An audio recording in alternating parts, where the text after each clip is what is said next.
1924 December 25 മധ്യപ്രദേശിലെ ഗ്വാളിയോറിൽ കന്യാകുബ്ജ എന്ന ബ്രാഹ്മണ കുടുംബത്തിലാണ് അടൽ ബിഹാരി വാജ്പേയിയുടെ ജനനം. അമ്മ കൃഷ്ണദേവിയും അച്ഛൻ കൃഷ്ണ ബിഹാരി വാജ്പേയിയുമായിരുന്നു. കൃഷ്ണ ബിഹാരി വാജ്പേയി ഗ്വാളിയോറിലെ ഒരു സ്കൂൾ അധ്യാപകനായിരുന്നു.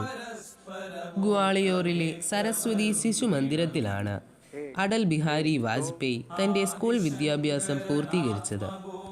1934 വാജ്പേയിയുടെ പിതാവ് താൻ പഠിക്കുന്ന അതേ സ്കൂളിൽ പ്രധാനാധ്യാപകനായി ചേർന്നതിനെ തുടർന്ന് വാജ്പേയിയെ ഉജ്ജയിൻ ജില്ലയിലെ ആംഗ്ലോ വെർണാക്കുലർ സ്കൂളിലേക്ക് മാറ്റി. തുടർന്ന് അദ്ദേഹം ഗ്വാളിയോർസ് വിക്ടോറിയ കോളേജിലെ ആഗ്ര യൂണിവേഴ്സിറ്റിയിൽ ചേർന്നു. ഇപ്പോൾ ഈ college Maharani Lakshmibai government college of excellence എന്നാണ് അറിയപ്പെടുന്നത്. അവിടെ ഹിന്ദി, ഇംഗ്ലീഷ്, സംസ്കൃതം എന്നിവയിൽ ബിരുദാനന്തര ബിരുദം നേടി. ആഗ്ര സർവകലാശാലയുടെ കാൺപൂരിലെ DAV കോളേജിൽ നിന്ന് പൊളിറ്റിക്കൽ സയൻസിൽ ബിരുദാനന്തര ബിരുദവും നേടി. ആര്യകുമാരസഭയിലൂടെയാണ് അദ്ദേഹം തൻ്റെ പ്രവർത്തനങ്ങൾക്ക് തുടക്കം കുറിച്ചുവെച്ചത്. പിന്നീട് ഇദ്ദേഹം രാഷ്ട്രീയ സ്വയംസേവക സംഘത്തിൻ്റെ ഒരു സന്നദ്ധ പ്രവർത്തകനായി. ബാബാ സാഹേബ് ആപ്തെയുടെ സ്വാധീനത്താൽ ഇദ്ദേഹം RSSൻ്റെ ഓഫീസേഴ്സ് ട്രെയിനിങ് ക്യാമ്പിൽ 1940 മുതൽ 1944 വരെ പങ്കെടുത്തു.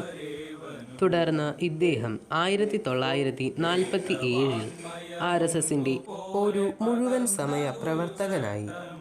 വിഭജന കലാപത്തെ തുടർന്ന് അദ്ദേഹം തൻ്റെ നിയമപഠനം ഉപേക്ഷിച്ച് ഉത്തർപ്രദേശിലേക്ക് പുറപ്പെട്ടു. അവിടെ വെച്ച് അദ്ദേഹത്തിന് ദീൻ ദയാൽ ഉപാധ്യായയുടെ പത്രങ്ങളിലും മാസികകളിലും പ്രവർത്തിക്കുവാൻ സാധിച്ചു. രാഷ്ട്രധർമ്മ, പാഞ്ചജന്യ, സ്വദേശ്, വീര അർജുൻ എന്നീ മാസികകളിലും വാരികകളിലുമാണ് അദ്ദേഹം പ്രവർത്തിച്ചിട്ടുള്ളത്. 1951 ദീൻ ദയാൽ ഉപാധ്യായയ്ക്കൊപ്പം RSSുമായി ബന്ധമുള്ള ഭാരതീയ ജനസംഘം എന്ന രാഷ്ട്രീയ പാർട്ടിക്കു വേണ്ടി പ്രവർത്തിക്കുവാൻ തീരുമാനിച്ചു. പിന്നീട് അദ്ദേഹത്തെ പാർട്ടിയുടെ ദേശീയ സെക്രട്ടറിയായി നിയോഗിച്ചു. 1957 ഇദ്ദേഹം ലോക്സഭയിലേക്ക് മത്സരിച്ചു.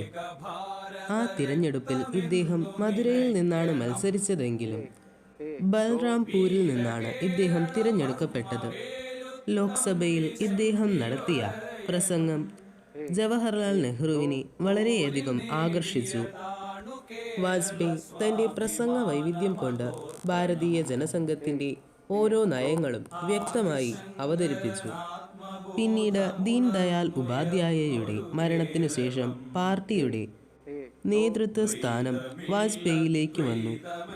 1968 അദ്ദേഹം പാർട്ടിയുടെ ദേശീയ അധ്യക്ഷനായി. വാജ്പേയി ഒരു കവിയും നല്ല എഴുത്തുകാരനും കൂടിയായിരുന്നു. വാജ്പേയി തൻ്റെ തൂലിക കൊണ്ട് 51-ലധികം മനോഹരമായ കവിതകൾ എഴുതിയിട്ടുണ്ട്. ആവോ ഫിർസെ ദിയാ ജലായേ, ജാങ് നാ ഹോനെ ദേംഗി, ഹിരോഷിമ കി പിട എന്നിങ്ങനെ പ്രസിദ്ധമായ കവിതകളും അദ്ദേഹം രചിച്ചിട്ടുണ്ട്.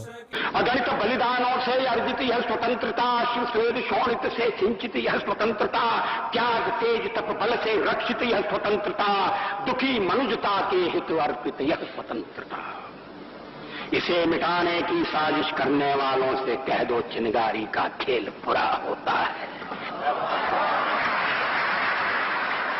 इसे मिटाने की साजिश करने वालों से कह दो चिनगारी का खेल बुरा होता है, औरों के घर आग लगाने का जो सपना वह अपने ही घर में सदा खड़ा हो. 5 പതിറ്റാണ്ടിലേറെ കാലം ഇദ്ദേഹം ഇന്ത്യൻ പാർലമെന്റ് അംഗമായിരുന്നു. ഇദ്ദേഹം ലോക്സഭയിലേക്ക് 10 തവണയും രാജ്യസഭയിലേക്ക് 2 തവണയും തിരഞ്ഞെടുക്കപ്പെട്ടു. ഇന്ത്യയുടെ 10ാമത്തെ പ്രധാനമന്ത്രിയായിരുന്നു വാജ്പേയി. 1996 ഇദ്ദേഹം 13 ദിവസമാണ് പ്രധാനമന്ത്രി പദം അലങ്കരിച്ചത്. 1998-99 കാലഘട്ടത്തിൽ ഇദ്ദേഹം 13 മാസത്തേക്ക് ഇന്ത്യയുടെ പ്രധാനമന്ത്രിയായി സേവനമനുഷ്ഠിച്ചു. ശേഷം 1999 മുതൽ 2004 വരെ പ്രധാനമന്ത്രിയാകുകയും തൻ്റെ കാലാവധി തികയ്ക്കുകയും ചെയ്തു. ഇന്ത്യൻ നാഷണൽ കോൺഗ്രസിൻ്റേതല്ലാത്ത രണ്ടാമത്തെ പ്രധാനമന്ത്രിയായിരുന്നു വാജ്പേയി. ആദ്യം ഭരണത്തിലേറി 13 ദിവസത്തിനുള്ളിൽ തന്നെ ഭക്ഷ്യസംരക്ഷണം, പൊതുവിതരണം, ഉപഭോക്തൃ സംരക്ഷണം എന്നീ വിഷയങ്ങളിൽ അദ്ദേഹം സുപ്രധാനമായ നടപടികൾ സ്വീകരിച്ച് വേണ്ട മന്ത്രാലയങ്ങളും മറ്റും സൃഷ്ടിക്കുകയും ചെയ്തു. രണ്ടാമത്തെ തവണ 13 മാസക്കാലത്തേക്ക് പ്രധാനമന്ത്രിയായി അധികാരമേറ്റപ്പോഴും വാജ്പേയി രാജ്യത്തിൻ്റെ വികസനത്തിന് അനുയോജ്യമായ പല സുപ്രധാന തീരുമാനങ്ങളും എടുത്തു. അവയിൽ സുപ്രധാനമാണ് പൊഖ്രാൻ 2 പരീക്ഷണം. കൂടാതെ പാകിസ്ഥാനുമായി സമാധാനപരമായ നയതന്ത്ര ബന്ധം ഉറപ്പിക്കുവാൻ വേണ്ടി ലാഹോർ ഉച്ചകോടിയും നടത്തിയത് ഈ കാലഘട്ടത്തിലാണ്. ഈ കാലഘട്ടത്തിൽ തന്നെ നടന്നതാണ് കാർഗിൽ യുദ്ധവും.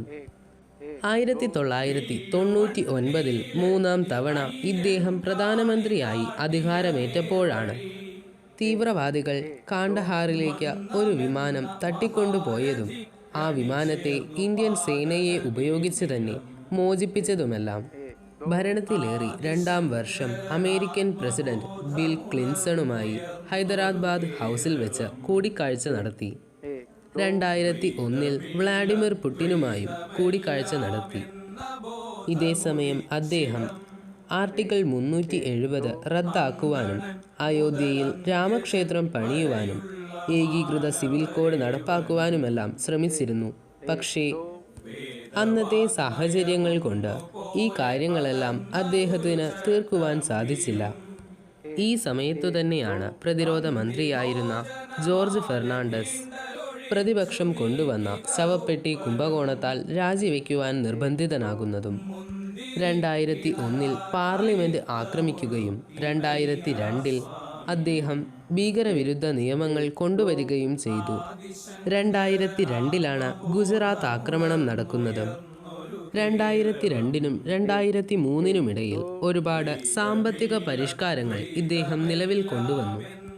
ദേശീയപാത വികസന പദ്ധതി, ഗ്രാം സഡക് യോജന, സർവശിക്ഷ അഭിയാൻ എന്നിവ അദ്ദേഹം നിലവിൽ കൊണ്ടുവന്ന ചില പരിഷ്കാരങ്ങളാണ്. ഇന്ന് കേരളത്തിൽ പ്രവർത്തിച്ചു വരുന്ന കുടുംബശ്രീയും വാജ്പേയി സർക്കാരിൻ്റെ സംഭാവനയാണ്. അല്ലാതെ അത് കമ്മ്യൂണിസ്റ്റ് പാർട്ടിയുടെ സംഭാവനയല്ല. കമ്മ്യൂണിസ്റ്റുകാർ കേന്ദ്ര സർക്കാരിൻ്റെ ഈ പദ്ധതിയെ അടിച്ചുമാറ്റി സ്വന്തം പേരിലേക്ക് ആക്കുവാൻ ശ്രമിക്കുകയാണ്.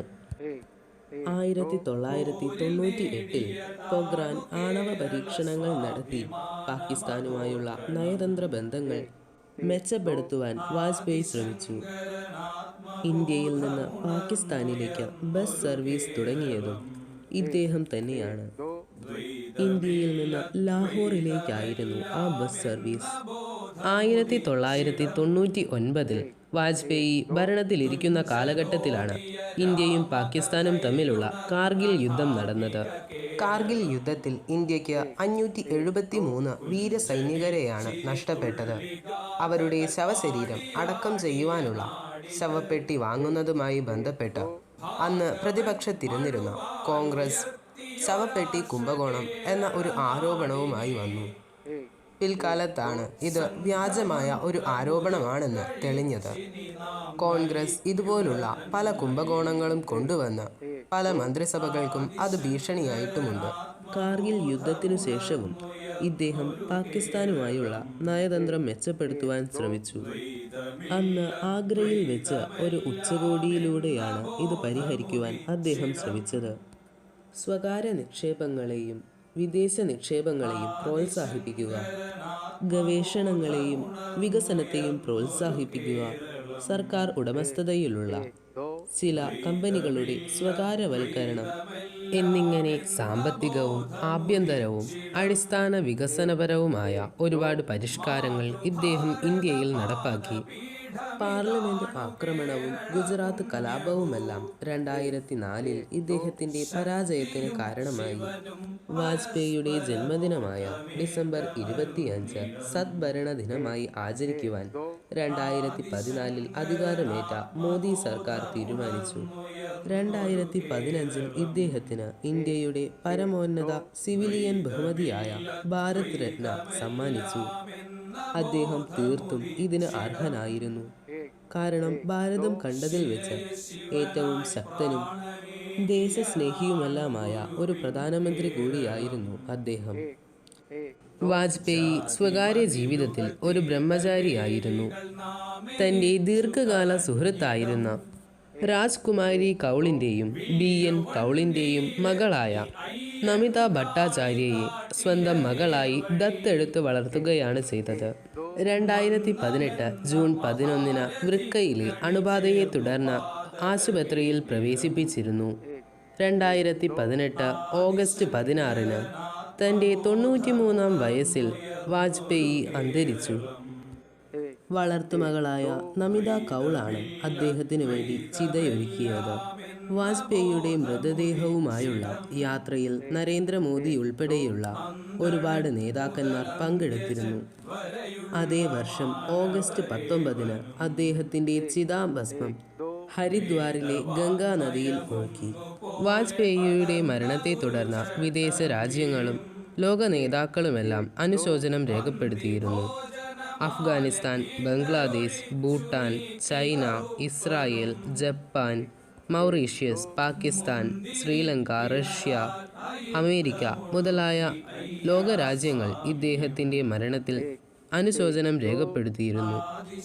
ജവഹർലാൽ നെഹ്റുവിൻ്റെ കാലം മുതലേ വിദേശ കാര്യത്തിൽ വരുന്ന പല ഗുരുതരമായ പ്രശ്നങ്ങളും പരിഹരിക്കുവാൻ എന്നും നിയോഗപ്പെടുത്തിയിരുന്നത് വാജ്പേയിയെയാണ്.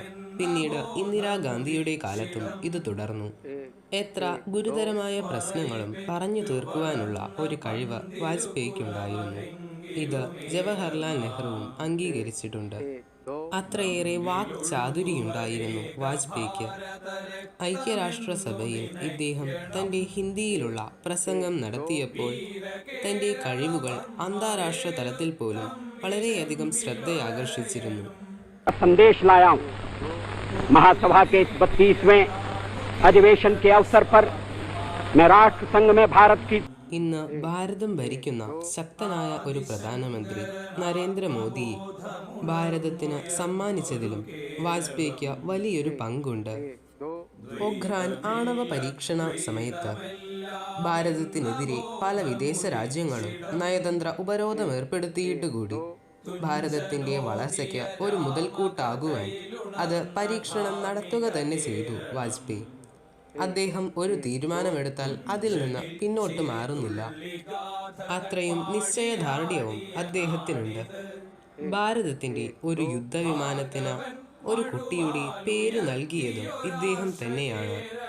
അഗ്നി മിസൈൽ രൂപകൽപ്പന ചെയ്ത ഡോക്ടർ ടെസി തോമസ് എന്ന DRDOയിലെ ശാസ്ത്രജ്ഞയുടെ മകൻ്റെ പേരാണ് തേജസ്. അന്ന് വിമാനത്തിന് പേരിടുന്ന സമയത്ത് ടെസി തോമസ് തൻ്റെ മകൻ്റെ പേരായ തേജസ് മുന്നോട്ട് വെച്ചു. വാജ്പേയി അത് അംഗീകരിക്കുകയും വിമാനത്തിന് തേജസ് എന്ന് തന്നെ പേര് വരികയും ചെയ്തു. ഒരു കാര്യം നാം എല്ലാവരും ഓർക്കേണ്ടതുണ്ട്. വാജ്പേയിക്ക് മുൻപുള്ള എല്ലാ നേതാക്കന്മാരും സ്വന്തം ആവശ്യങ്ങൾക്കും സ്വാർത്ഥതയ്ക്കും വേണ്ടി ഭാരതത്തെ കട്ടുമുടിച്ചു. എന്നാൽ വാജ്പേയി അങ്ങനെയൊന്നും ചെയ്യാതെ സ്വന്തം ജീവിതം തന്നെ ഭാരതത്തിന് വേണ്ടി ഉഴിഞ്ഞുവെച്ചു. വാജ്പേയിയുടെ മരണം ഭാരതത്തിന് എന്നും ഒരു തീരാനഷ്ടമായി തുടരും.